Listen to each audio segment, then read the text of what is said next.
The surreal midday darkness of a total solar eclipse will pass over the United States on April 8, 2024.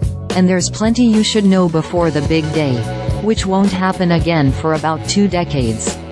Of all the celestial sights, there's none quite like a total solar eclipse, when the sun, moon and earth align and a narrow stretch of land is plunged into the moon's shadow.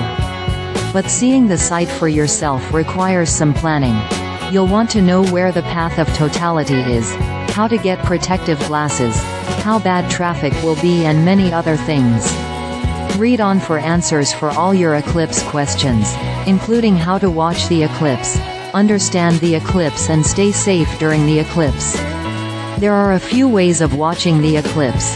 The eclipse will begin in Texas at 1:27 p.m. Central Daylight Saving Time and end in Maine at 3:35 p.m. EDT. But the exact time of the eclipse varies by where you are in its path.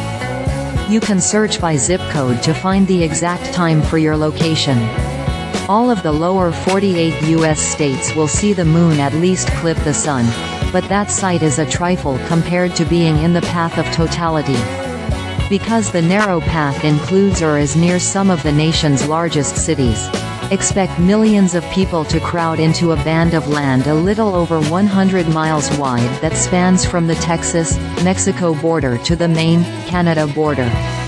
Here are the major cities in each state where you can expect to experience totality. Note that the included times do not account for when the partial eclipse begins and ends. It's too soon to say for sure, but history offers some clues. Chances of cloudy skies are pretty high along much of the eclipse's northern path, and some areas such as Buffalo have about a 1 in 3 chance of clear skies in early April. Skies are usually more clear to the south, right along the Texas-Mexico border. Chances of a clear sky can be nearly 75%. Keep in mind that clouds don't always ruin an eclipse. High, wispy clouds won't spoil the show in the same way that low thick clouds would. In that case, you wouldn't be able to see the moon pass in front of the sun, but you would still notice a sudden darkness in the path of totality. Texas is considered the best state for eclipse viewing.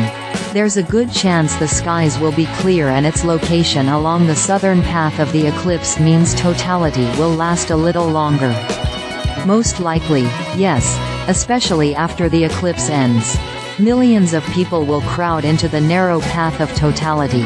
Then many will attempt to leave all at once as soon as the eclipse is over. When a total solar eclipse passed over the U in 2017, reports say some traffic jams didn't fully clear for more than 12 hours. A total solar eclipse happens when 3 celestial spheres, the Sun, Moon and Earth, line up in a specific way in space. According to NASA, a solar eclipse happens when the Moon passes between the Sun and Earth,